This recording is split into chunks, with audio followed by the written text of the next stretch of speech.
Indian subcontinent डर के साए में जी रहा है। इंडिया और पाकिस्तान के बीच पुराने तनाव अब चरम पर पहुंच गए हैं। कई हिंसक घटनाओं और बदले की कार्रवाइयों ने आग में घी का काम किया है। नाजुक शांति जो हमेशा अविश्वास की हवाओं से डगमगाती रही है, अब टूट चुकी है। इस क्षेत्र पर डर का साया मंडरा रहा है, जो युद्ध की भयानकता की याद दिलाता है। इंडिया पाकिस्तान गाथा का यह नया अध्याय दुश्मनी के चक्रीय स्वभाव का एक उदास प्रमाण है। दशकों के कूटनीतिक प्रयासों और अंतर्राष्ट्रीय दबाव के बावजूद दोनों परमाणु संपन्न पड़ोसी एक खतरनाक स्थिति में फंसे हुए हैं। युद्ध के ढोल तेज होते जा रहे हैं, तर्क और संयम की आवाजें दबती जा रही हैं।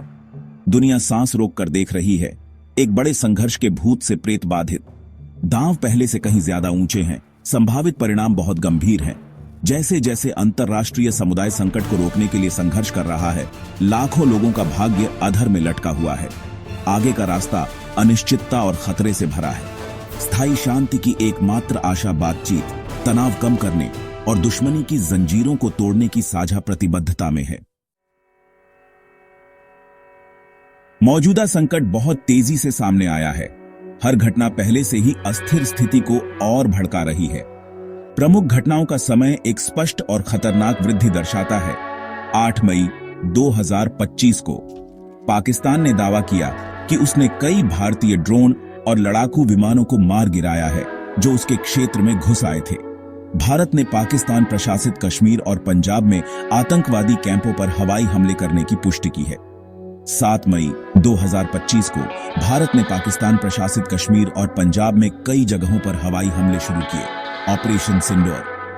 पाकिस्तान ने मुंहतोड़ जवाब देने की कसम खाई है। 22 अप्रैल 2025 को पहलगाम, भारतीय प्रशासित कश्मीर में एक भयानक आतंकवादी हमले में 26 लोगों की जान चली गई, जिनमें भारतीय और नेपाली नागरिक शामिल थे। भारत ने इस नरसंहार के लिए पाकिस्तान स्थित आतंकवादियों को जिम्मेदार ठहराया। इससे पहले के हफ्तों में कश्मीर में नियंत्रण रेखा पर तनाव बढ़ गया था।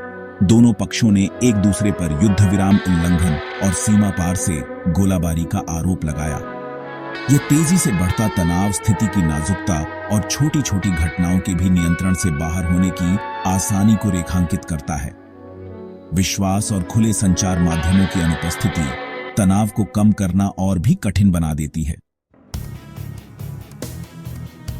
7 मई 2025 को भारत ने ऑपरेशन सिंदूर शुरू किया, जो पाकिस्तान प्रशासित कश्मीर और पंजाब के अंदर के ठिकानों पर हवाई हमलों वाला एक बड़ा सैन्य अभियान था। भारत सरकार ने पहलगाम आतंकवादी हमले के लिए जरूरी प्रतिक्रिया बताते हुए इस अभियान को सही ठहराया और दावा किया कि निशाना बनाए गए स्थान आतंकवादी शिविर थे, जहां आतंकवादी भारत पर आगे के हमलों की योजना बना रहे थे। ऑपरेशन के बारे में जानकारी अभी भी साफ नहीं है।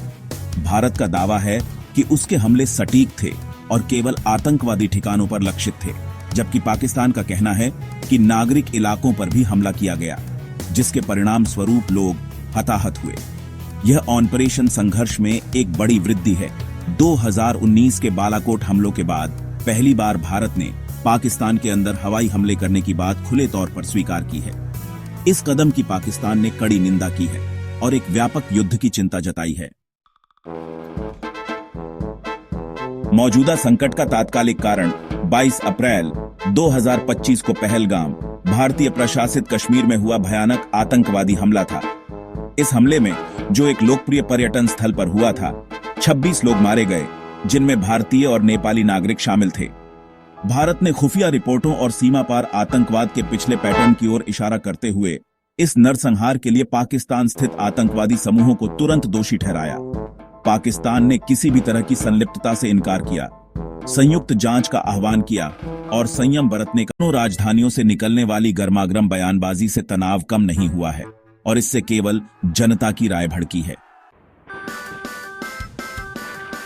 युद्ध की मानवीय कीमत हमेशा बहुत ज्यादा होती है। हर वृद्धि के साथ कई मासूम जिंदगियां युद्ध में फंस जाती हैं।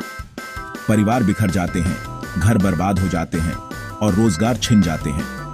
हाल ही में हुई झड़पों में नागरिक हताहत हुए हैं और कई लोग विस्थापित हुए हैं।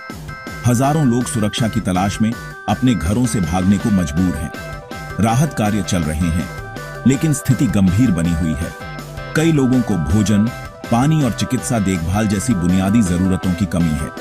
प्रभावित लोगों की कहानियां युद्ध की असली कीमत की गंभीर याद दिलाती हैं। संघर्ष का प्रभाव युद्ध क्षेत्र से कहीं आगे तक महसूस किया जाता है। तनाव के कारण लाखों लोगों के व्यापार, यात्रा और दैनिक जीवन में व्यवधान आया है। सीमा पार व्यापार ठप हो गया है, जिससे दोनों देशों की अर्थव्यवस्थाएं प्रभावित हुई हैं। उड़ानें रद्द कर दी गई हैं और सीमा पार से आने जाने पर रोक लगा दी गई है, जिससे कई लोग फंसे हुए हैं। अनिश्चितता के कारण आबादी में भय और चिंता की भावना भी पैदा हुई है, क्योंकि वे आगे बढ़ने की संभावना से जूझ रहे हैं। संघर्ष के दूरगामी प्रभाव हैं जो जीवन के हर पहलू को प्रभावित करते हैं। बढ़ते तनाव के बीच अंतर्राष्ट्रीय समुदाय से संयम और बातचीत की अपील की जा रही है। दुनिया भर के नेता दोनों पक्षों से युद्ध के कगार से पीछे हटने और शांतिपूर्ण समाधान तलाशने का आग्रह कर रहे हैं। संघर्ष में मध्यस्थता करने और एक बड़े संकट को रोकने के लिए कूटनीतिक प्रयास चल रहे हैं। उम्मीद है कि बातचीत और समझौते के जरिए शांति का रास्ता निकाला जा सकता है। दांव ऊंचे हैं और दुनिया इस क्षेत्र में स्थिरता और शांति लाने वाले समाधान की उम्मीद में बारीकी से देख रही है।